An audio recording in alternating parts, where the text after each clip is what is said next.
Hello and welcome everyone. I hope all of you are doing good. My name is Harshmeet Singh and I welcome you all to this session of daily newspaper analysis here at Narayana IAS Academy.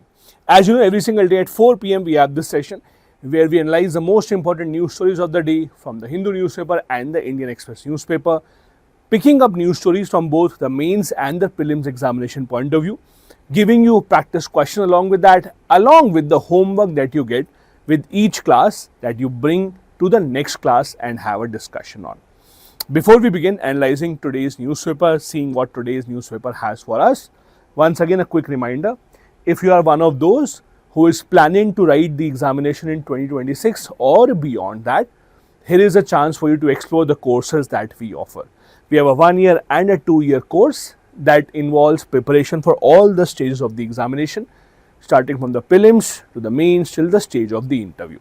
If you have any question about any of the programs that we are running, feel free to check out the description of the video, click on the link that you will find there and you will get all the information on our website. If you have any questions about any of our courses, you can also leave a comment here at the end of the video and we'll be happy to answer those there as well.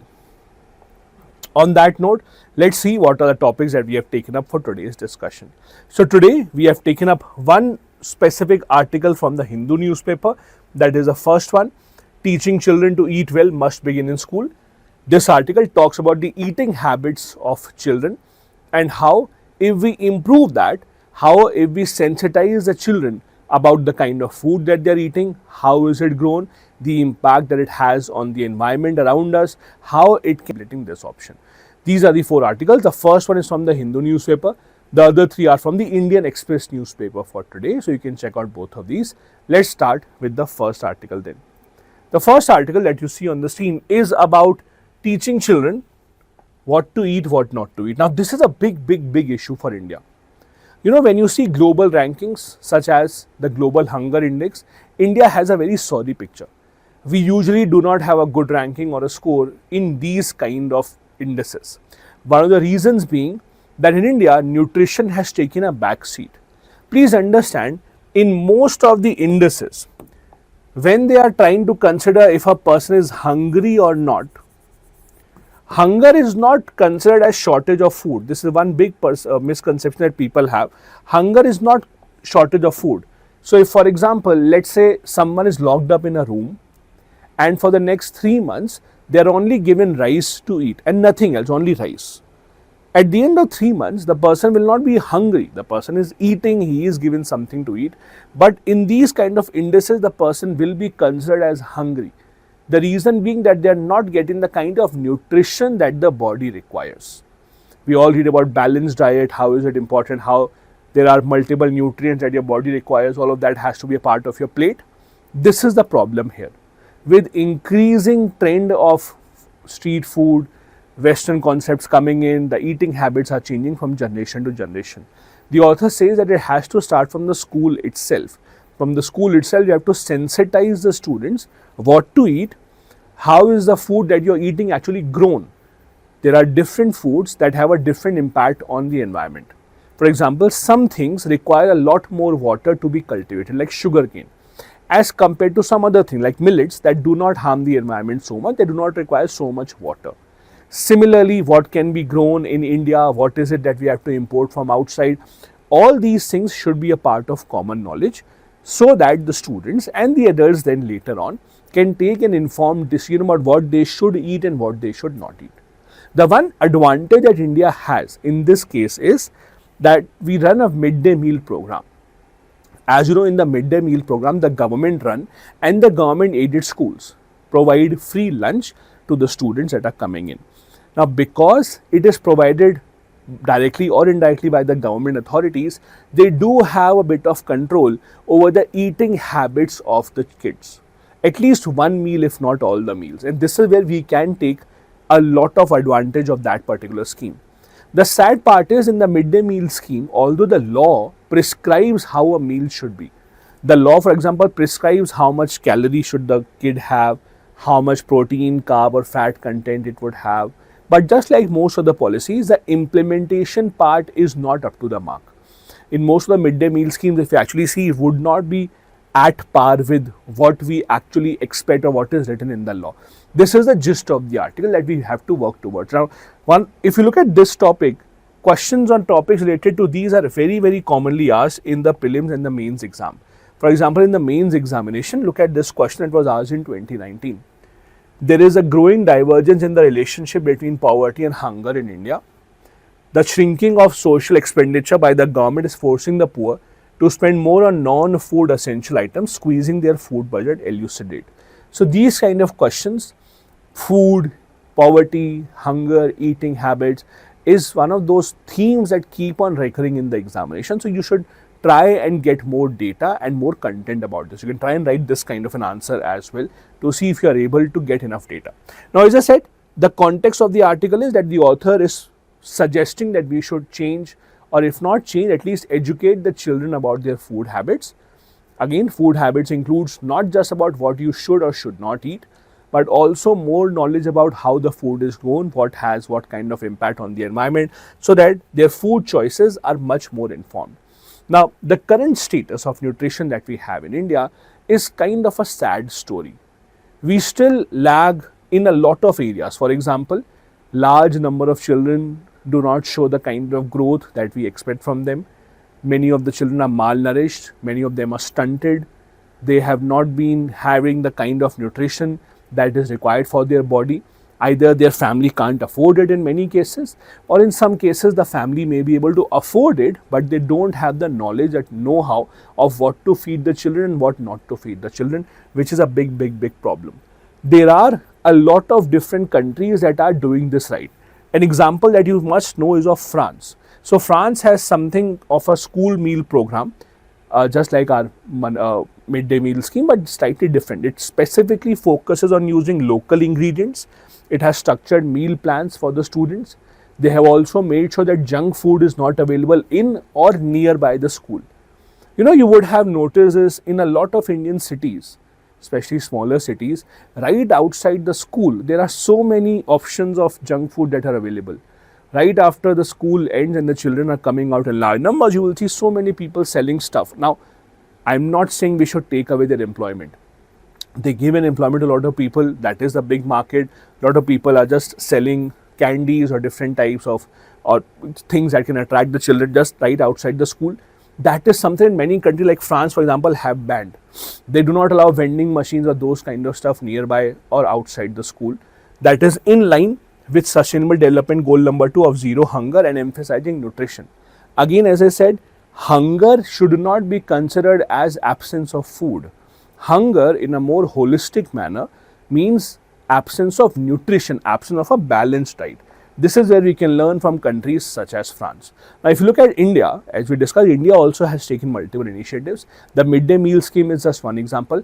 FSSAI, that is the Food Safety and Standards Authority of India, they also have launched an initiative, something called the Eat Right School Initiative. As the name suggests, the idea again is to push children towards correct eating habits, to make sure that children are educated about what kind of food will impact their body in what manner. And also not just about the impact it would have on their body, but also the impact it would have on the environment. Educating children about wastage of food, how would it impact the environment, why should you not waste food, why should your eating habits be in line with whatever the surroundings are. For example, it's a very common thing you would have seen your elders in the family tell you, that you should only eat seasonal vegetables. You know, go back a few years, there was a time when vegetables or fruits were available only as per their season. Carrots were available in a specific season. Then they were, for example, let's say green vegetables, or let's say fruit, let's say mangoes were available in certain specific season. Now what has happened, because of a lot of new initiatives, because of a lot of new practices of farming, a lot of import, etc. Now you have vegetables or fruits which are available 12 months in a year, which is not always a good thing. When you're eating something seasonal, you are not forcing the nature or the environment to change its course.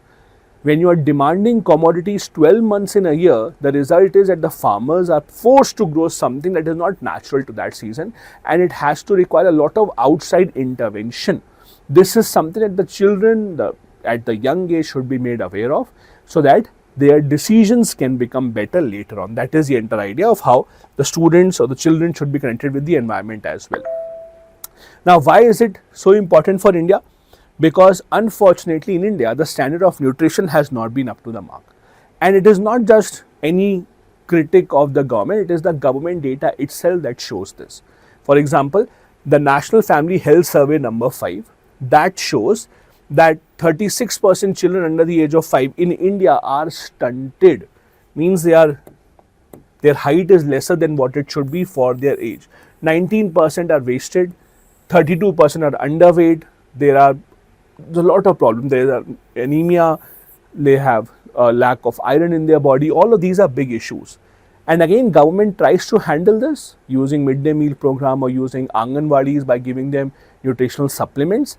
But if you don't educate the children and the parents, it's a very tough thing to change. You have to change their eating habits. You have to inform them about what is good and what is bad. The midday meal scheme, as I told you, has been running since 1990. It's a very unique idea. The midday meal scheme actually was started in Tamil Nadu. And then the central government realized the importance, the success of it, and then it is now being implemented across the entire country. Midday meal scheme, the interesting part is, as much as the scheme is about bringing or making nutritional available to students, the scheme is actually more about increasing enrollment of students, because there was a big dropout rate. The students were not coming in. And when the government of Tamil Nadu, for example, thought about how to bring more children to school, how to make school a more attractive place for them and their parents, this is when the idea of midday meal scheme came in. That you at least tell the parents that if for nothing else, at least send the students to the school for one meal of theirs, and you would not have to prepare that particular meal at home. In fact, a lot of students, if the food is left over, do pack it in their tiffins and take it home for the other family members to consume. So in that sense, midday meal scheme has to be given a lot of credit. It has increased enrollment in Indian schools. It has improved dropout rates quite significantly. But unfortunately, it has not been able to fulfill the nutritional requirements that we need. The government more recently also launched the PM Poshan Shakti Nirman, that again aims to expand the scope, ensure that irregular food supply is taken care of. While in midday meal schemes, the government gives food that is ready to eat. We also have programs such as the National Food Security Act, under which poor people are given food grains at a much lower price in the market. 3 rupees per kg for rice, 2 rupees per kg for wheat, 1 rupees per kg for millet, so on and so forth. That also is provided by them. As we were discussing, the FSSAI has this program called the Eat Right School program. It has been going on since 2017. The idea again is to promote healthy eating habits within the school, to make sure that the teachers are trained, and it is to become a part of the curriculum itself. Don't just make it a one-off thing. Don't just have a thing like we will have a seminar today, we'll tell the student what is right, what is wrong. No, make it a part of the school curriculum. Have it in a manner where students understand that the teachers are trained about how to actually make sure that they can detect adulteration in the food. How is it that they can identify whether the food is good for them or bad for them? All of these things. The schools are also encouraged to create health clubs to talk about these things, to propagate this idea even further going ahead. Example of France, I already discussed. There is another country that does something similar, Japan. So Japan, for example, has something called the Shokuiku program. It teaches the students about the origin of the food. Again, the story about how the food is grown, which food requires what. I'll give you a very simple example. If you are someone who really likes to consume sugar, then the student must be told that sugar comes from sugarcane, and sugarcane in turn requires a lot of water to be grown, because of which our groundwater levels are declining. So at least have that linkage in the minds of the students, so that they understand the implication of them consuming sugar. They should know that, okay, because I am consuming sugar, this is the implication that I have to face. This is the problem that I will be facing, or my country will be facing. So I might need to control that. So if a student, for example, wants to understand what good can I do for the environment, how can I contribute to the society? They must be told, they must be discussed, or there must be discussion about how can they include millets, for example, in their food habits. If they include millets, they are indirectly protecting the environment, protecting the society. These kind of things should be made a part of the school curriculum so that they are told about the entire food chain. Also, the environmental impact should be discussed. Food system, the growing of food, the cooking of food, accounts for 30% of global greenhouse gas emission, which is a huge number. So again, if someone has this thought in their mind, what I as an individual can do for my environment to fight against climate change, this is something that you can do. And it all has to start as early as possible so that it can be inculcated into daily habits. And what better place to start this than the schools? And this is where the article focuses on in its entirety. Recently, there was a summit held in Paris called Nutrition for Growth Summit, N4G. That was also about how nutrition should be made a part of education system and how students should be told about nutritional practices and how can they make best possible decisions going ahead. That was our first article for the day, mainly important from the mains examination point of view.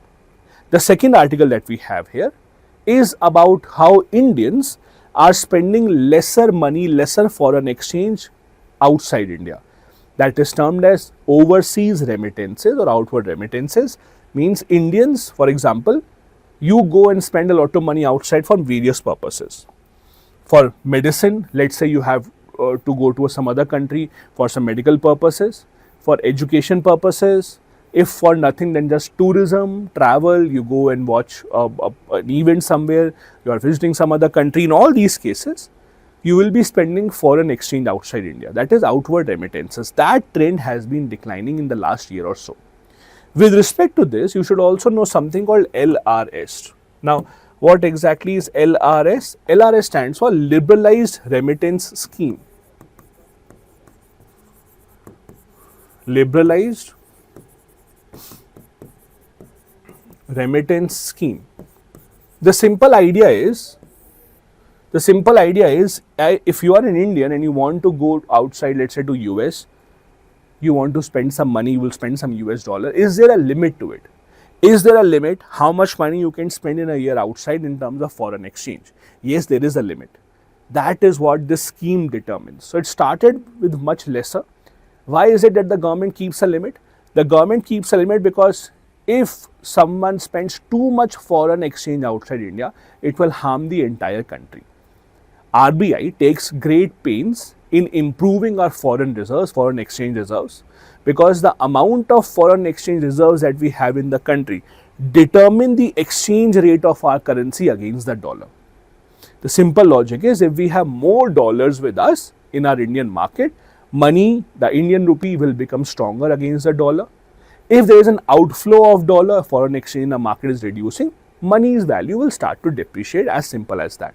So we cannot afford a situation where a lot of foreign exchange goes outside. We have to control that. This is why LRS scheme basically is in play. There is a limit of 2.5 lakh per dollar, per year, per person. So 2.5 lakh dollar per year. That is the amount of money that you can spend. So 250,000, 2.5 lakh dollar, whatever you want to call it, that is the limit under the LRS scheme. Now, this is what we will be discussing in this article. Just to give you an example of what kind of questions are asked, you can see this question was asked in 2013 prelims about what are included in India's foreign exchange, what is not a part of it. Try and answer these questions. All these topics will have a previous year question along with them here. Try and answer these in the comment section. Let us know what your score is. We will be really interested in knowing that as well. It will help you for revise also. So, the article is written because there has been a decline, as I said, in outward overseas remittances, means Indians spending money outside. How much decline? So RBI, for example, says that in Feb 2025, the money that was spent, foreign exchange was spent from Indians to outside, was about, if you want to convert to billion, that would be $1.96 billion or 1,964 million. As compared to Jan 2025, in Jan 2025, it was about $2.7 billion. So Indians are spending lesser foreign exchange outside as compared to what they were earlier. That is what the article is about. Now, you don't have to remember these exact values. The UPSC will not ask you how much did Indians spend outside in Jan or in Feb. It is more important to understand the implications of it. What is the implication if Indians spend more or spend less? How will it impact our society? What laws are in place to control that? These are the kind of things that you should understand. Now, as I said, remittances, that is total money being spent outside, has reduced. Why? Because a lot of things. First, travel remittance has dropped. Travel remittance means people who used to travel abroad, touring, etc., they used to spend a lot of money. That has declined. The reason why that has declined is that visa regimes have become tough in many countries around the world. For US visa, you might have to wait for a very long time. So because of these visa requirements, etc., a lot of people are not being able to spend that money. Study abroad remittances have also come down considerably. Again, maybe the student visas are not available in as much numbers as we had expected. Maybe the Indian students are finding options within the country. Maybe they are finding it too expensive to go and study outside. Then, as I said, travel, study abroad, all of these have been declining. If you look at the number of Indian students going to universities such as in Canada, US, UK, they have reduced. There are stricter immigration policies also. Because of stricter immigration policies means getting a visa is not that easy now. Because of this, they are not being able to go outside and thus can't spend so much money. On the other hand, there is one area where money going outside improved from India, that was investment. So just like we have foreign investors investing in India, Indian market, and we appreciate that. It comes in the form of FPI, FDI, etc. Similarly, Indian investors also spend money outside if they think investing in some other market would give them better results. We do invest some money outside as well. That part has increased. So remittances for equity debt instruments have increased. That is one area where a lot more Indians are spending money outside. As you know, in the past few months, especially ever since Donald Trump has come to power, there has been a lot of volatility in the markets around the world, including in India. There are a lot of volatility, a lot of decline in the stock market, then going up, but overall it has declined considerably. So a lot of Indians may be thinking that they may find some better opportunities to invest outside the country, so that has improved. Now, for the government of India also, it is important that people do spend money outside. It's not that you would not want people spending money outside. That is not something that the government wants. In a globalized world, it is important to build an Indian diaspora around the world. We take a lot of advantage of Indian diaspora, means Indians living abroad, they do send remittances back. The government of India has made certain policy changes. For example, in the Union Budget 2025, they increased the TCS threshold. TCS means tax collected as source. Tax collected at source. So basically, the tax that you have to pay while you're spending money outside, they increase that from 7 lakh to 10 lakh rupees. But this is also expected to boost outward tourism. They made sure that the people who are actually spending outside are able to go outside and spend more money. Now, you might be wondering, if the tax has increased, then how will people spend more money? Because this is not the tax, this is the tax threshold. Means government says if you are going outside India spending money, if you spend up to 10 lakh rupees, you don't have to pay any tax. After 10 lakh, whatever you spend, then you will have to pay some taxes.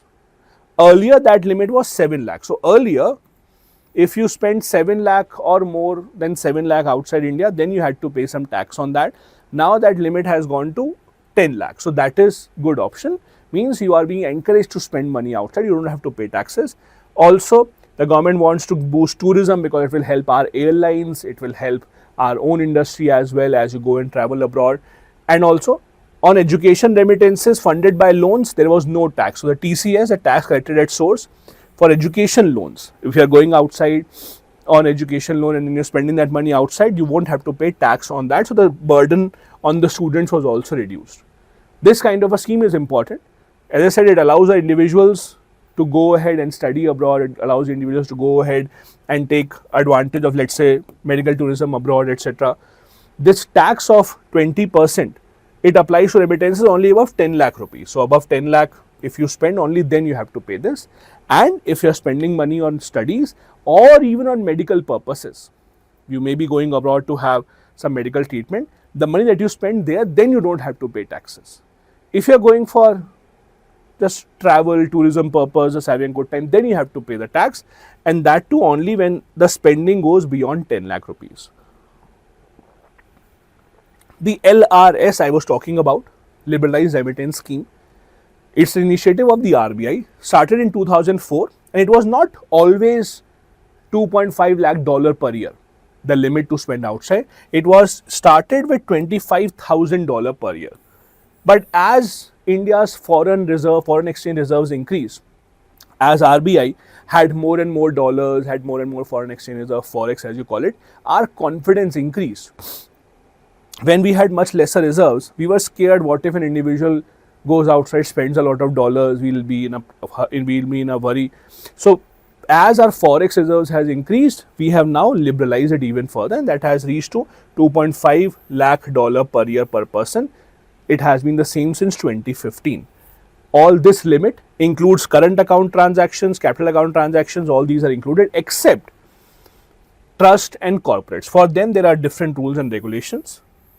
Trust and corporates, if in a company has to spend money outside on official salary and other purposes, that's different altogether. But this scheme is specifically for investment, property purchase, education, travel, etc. Now, historically, if you see, usually remittances outside means Indian spending foreign exchange outside has increased. The usual trend has been an upward trend.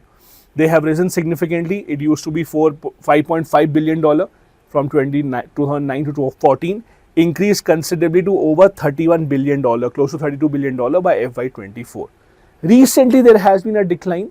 Recently, as I said, ever since there have been some visa-related fluctuations, ever since there has been a slight decline in the number of international students going outside. Because what has happened is, if in the past few years, a lot of these foreign universities, for example, are now offering online courses as well. So many students are thinking that, do I really need to go outside to spend all that money? Maybe if I can stay within my country, have these online courses, I might save a lot of money. Because of all this, there has been a slight declining trend in the past few years. But overall, if you see, compare it with 10-15 years earlier, there used to be a lot more remittances now as compared to earlier. The TCS policy, that is a policy of tax collected on source. That policy about taxing remittances that you spend outside, that also is seen, as I said, it is only when you spend over 10 lakh rupees, not under that. It used to be 7 lakh earlier, and this is 20%. So 20% of the money that you spend after that 10 lakh, that will be taxed. And also that does not include expenditure that you make on education and for medical purposes. That will not be taxed specifically by the government. That is how this policy of taxing the outward remittances have changed. Moving on to the third article. Then the third article of the day, extremely important. It is about the importance of Crimea for Russia. Now look at this map and try and understand. So this is Russia's border, and let's try and reduce the. So this is Russia's border. This is Ukraine. Now this is the area called Crimea that we are talking about. So Crimea used to be a part of Ukraine for some time.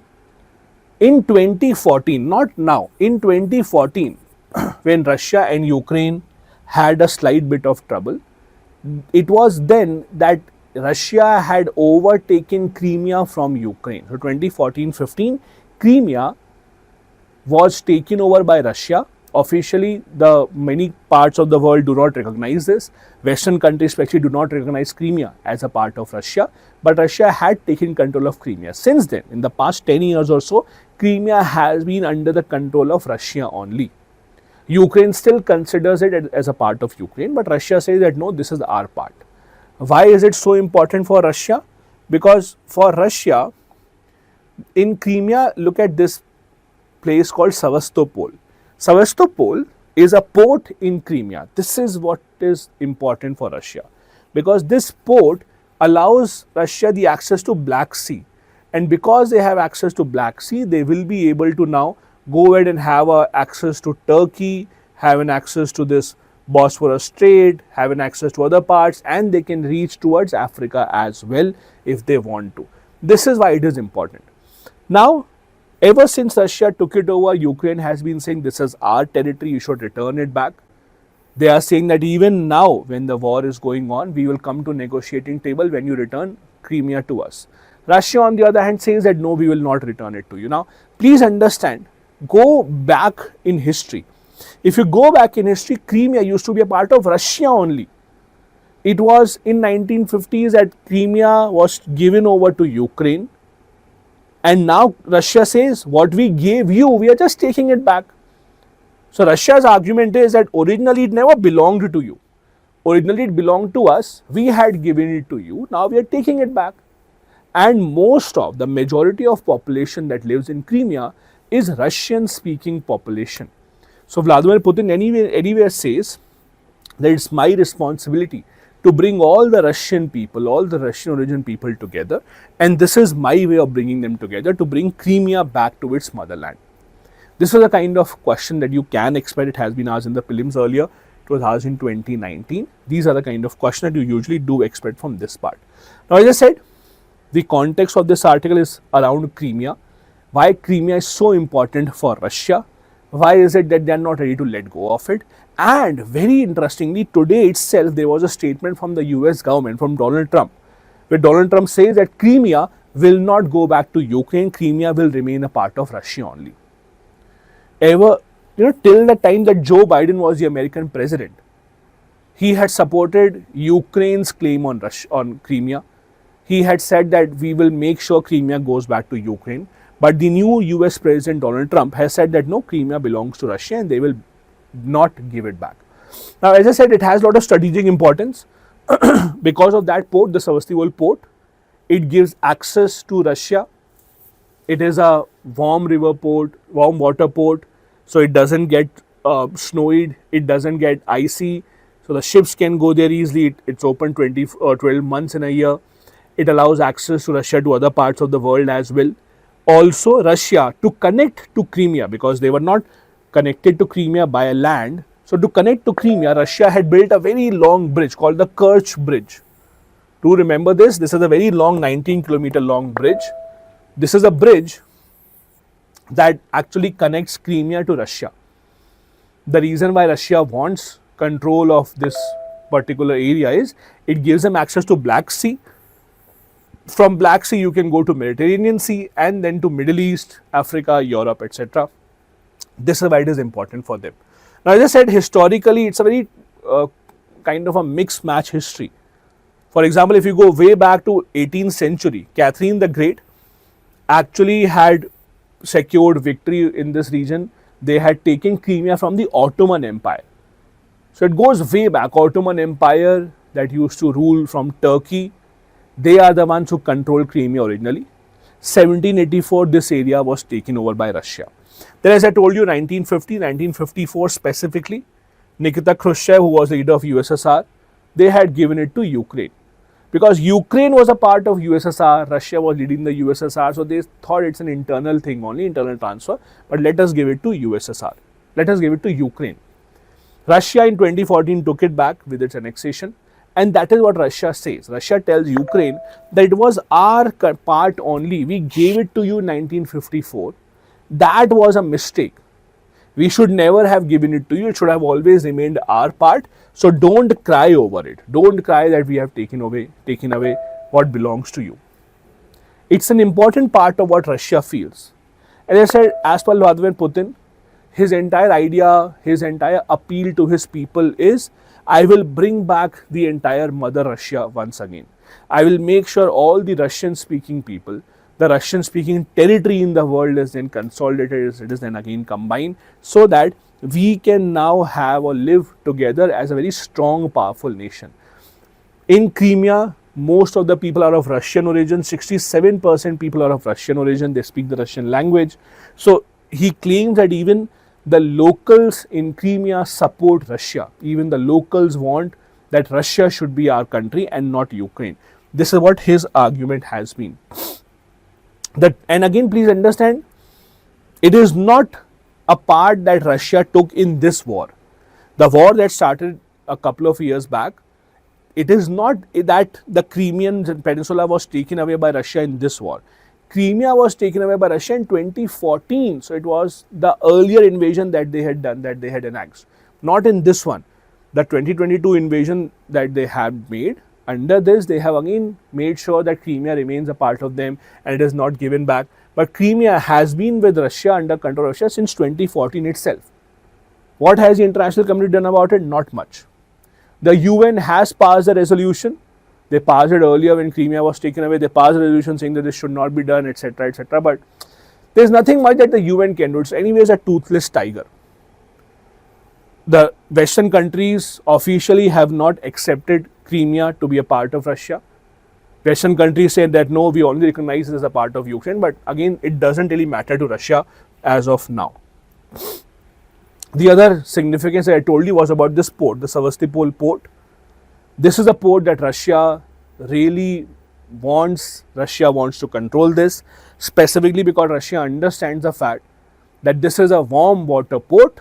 So it is operational 12 months in a year, and it allows them to get access to many other parts of the world, and they can then influence other countries as well.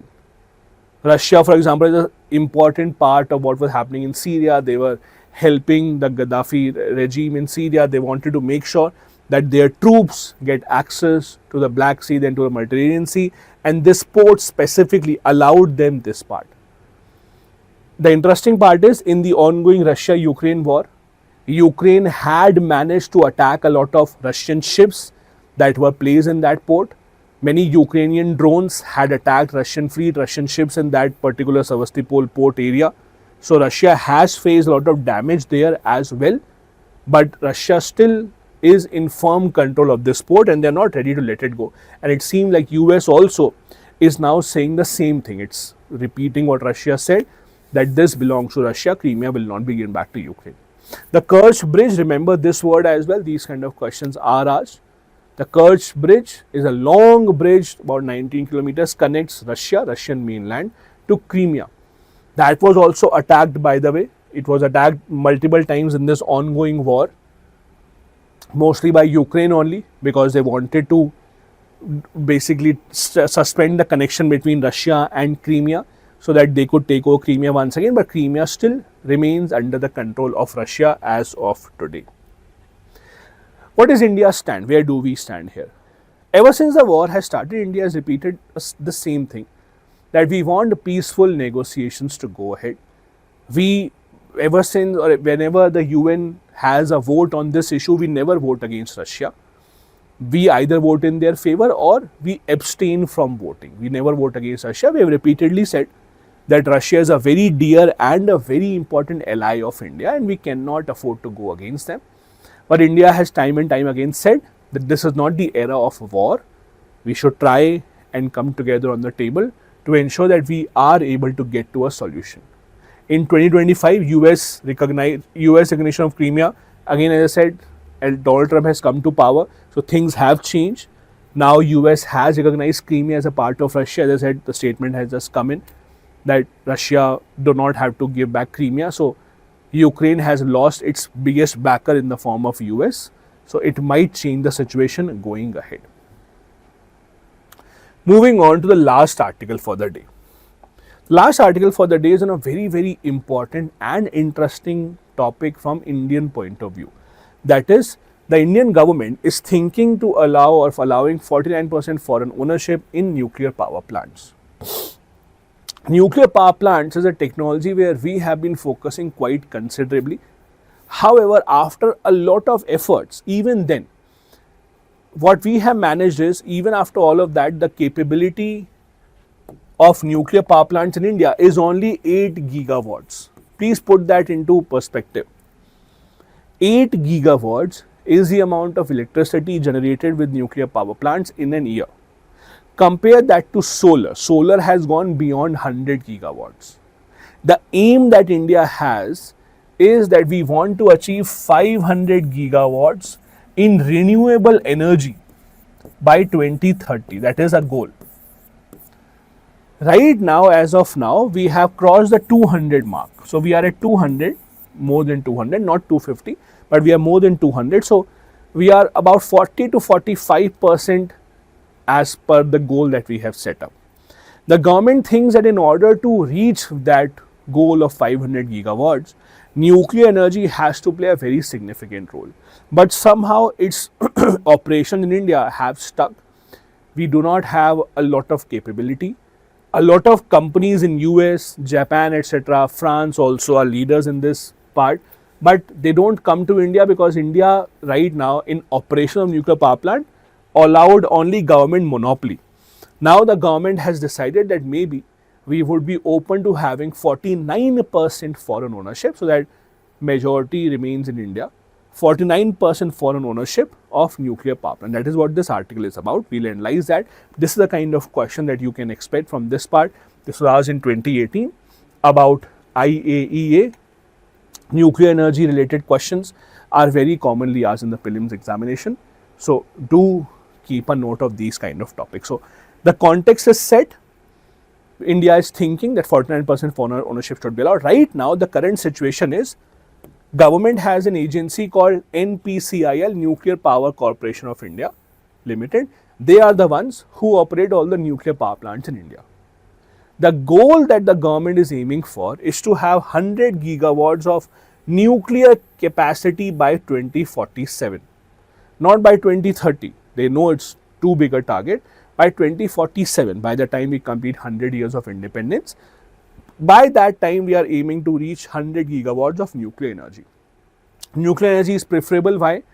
No carbon footprint. It will help us have a clean source of energy. As long as we can have a constant supply of fuel, that is uranium, we should be in good hands. Now, if you look at the important pointers here, first, as I said, the proposal that the government has allow up to 49% foreign ownership in nuclear power plants. Second, the idea, the objective is by 2047, we have to achieve 100 gigawatts in nuclear energy. As of now, it is only 8 gigawatts. The idea also is to help nuclear energy play an important role in India's net zero target. As you know, India's net zero target is that by 2070, we want to achieve net zero. Then global interest, we have seen globally many companies willing to come and invest their money, and we have seen many Indian companies as well looking interested in investing money in the running of nuclear power plants. We have Reliance Industries, Tata Power, Adani Power, Vedanta already showing interest in such proposals, and we have seen foreign companies, GE, Westinghouse, all these are kind of leaders in nuclear energy. They are the ones who are interested in coming here. India has always had a key eye on the nuclear energy expansion. Back in 2008, India-US signed a very famous civil nuclear deal. India became the first non-NPT country to sign such a deal with the US. But even after that, nothing much really happened. See, one of the reasons why India has not had a lot of expansion in nuclear energy is a problem with a clause of liability. Please understand this idea. Liability clause always plays a very important role in such cases. Now, what is a liability clause? Let's say India announces to the world that we want to set up a big nuclear power plant in India. They want companies to sell the equipment. So the companies, let's say a very big company called Westinghouse, they tell the Indian government, we will be willing to supply you the equipment. Now the problem here is there is a liability clause. A liability clause means if something wrong happens in the working of the nuclear power plant, some leak happens because of which people die, then who will have the liability? Means who will be responsible for it?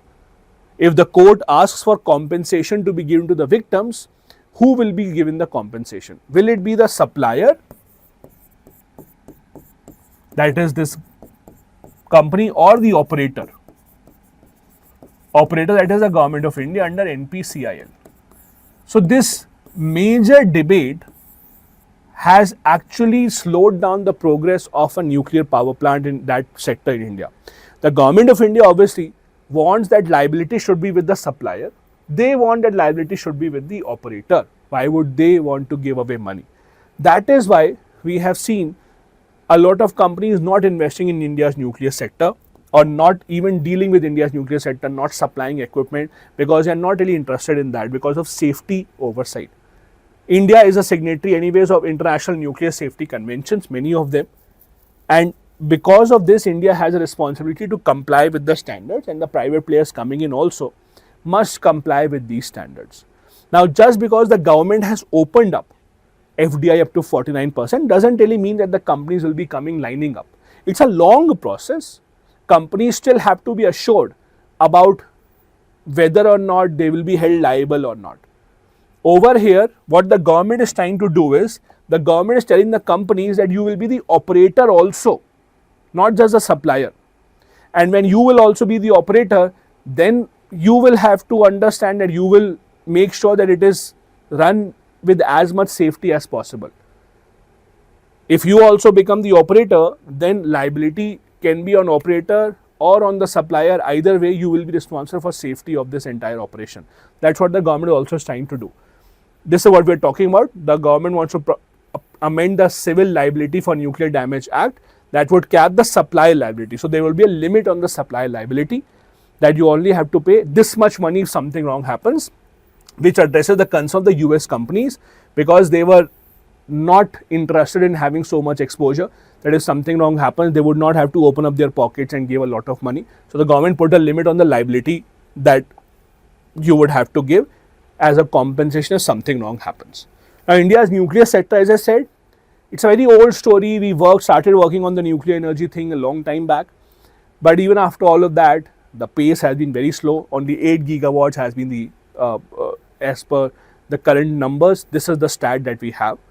The aim is that in the next few years, that is by 2030, government wants to triple the capacity. So by 2030, you want to reach 24 gigawatts, and the long-term goal is 100 gigawatts by 2047. We are thinking that it would be very helpful for India to move away from coal. As you know, right now, after all this effort, even today, India is mainly dependent on coal for its energy requirements. We want to move away from it, and nuclear seems to be a good option. Amendments would be required to allow the NPCIL as a joint venture, or to allow foreign direct investment also coming in. So far, it was barred. So far, it was not allowed. Now, the government is hoping that we may have foreign direct investment from outside, and they can collaborate with the Indian companies also and run together, so that the government alone is not responsible, the NPCIL alone is not responsible for running of these nuclear power plants. There is also another interesting development. Rather than focusing only on these humongous power plants, the government in 2023 through Niti Aayog, the Niti Aayog had suggested setting up SMR, that is small modular reactors, that can be set up very easily, like one simple building that you usually see in your house, in your cities, 5, 6 floor buildings. Those will be the size of these small modular reactors. Can be set up very easily up to a capacity of 300 megawatts. They can replace nuclear power plant. They will cost lesser money. They can be set up easily. This is something that Niti Aayog had suggested, and the government wants to work towards that as well. So this is also new development in that regard. As of today, NTPC, Indian Oil Corporation, have partnered with NPCIL. They operate nuclear power plants, helping them, and now in the meantime, government is expecting more money coming in from private sectors in India and from companies outside India as well, along with their technology. The safety concerns is a priority for the government, which the government wants to focus on. Even after opening up the sector for FDI, government still wants to adhere to all the norms of International Atomic Energy Agency, and the government, as I said, has proposed penalties, but limited penalty with a cap on the supplier. If something wrong happens, if they have to give a compensation, supplier has to give a limited compensation only, and then the government will do something else.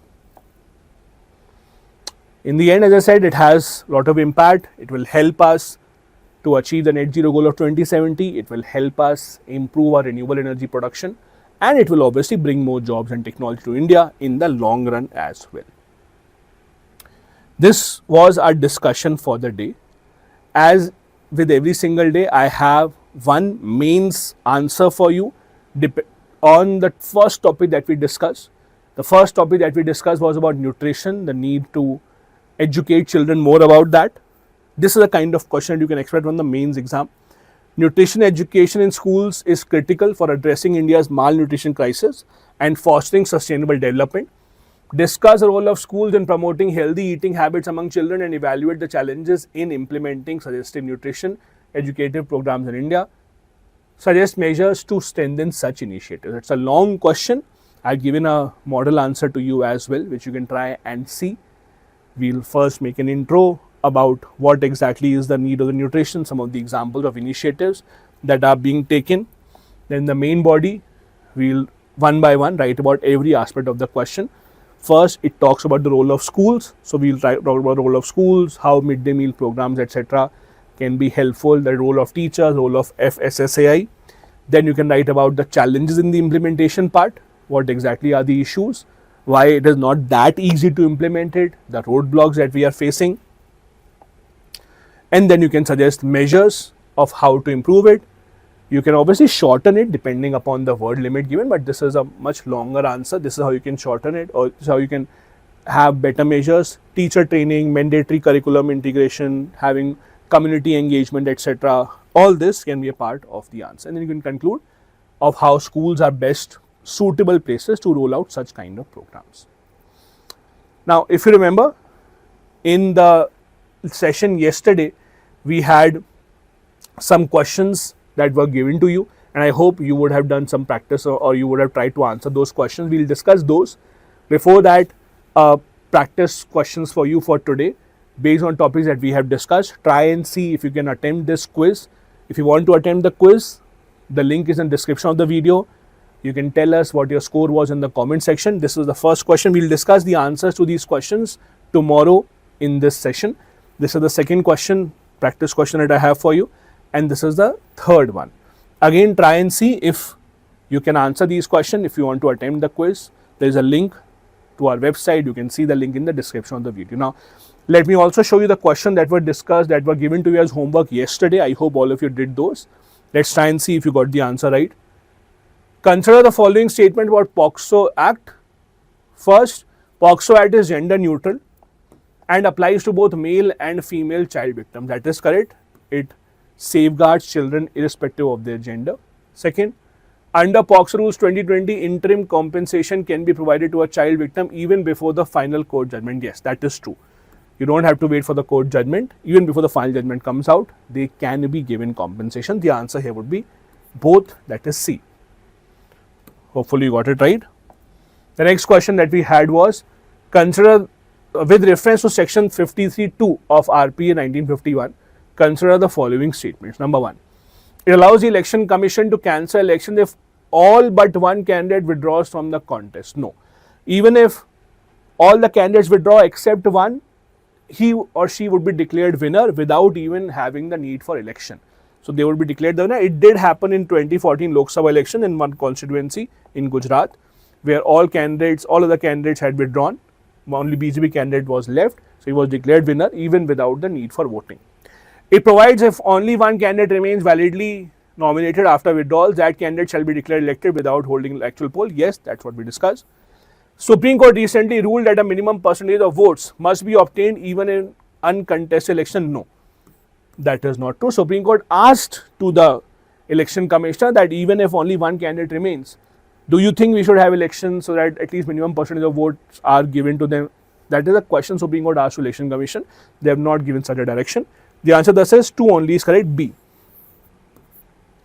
B would be correct in this case. Third question that was asked yesterday, consider the following statements regarding WTO. Number one, it was established through Uruguay Round and Marrakesh Agreement. That is absolutely correct. It replaced GATT, General Agreement on Trade and Tariff. That is also correct. Before WTO, we only used to have an agreement, not a body, just an agreement. It did not have a secretariat, did not have an office, it was just an agreement.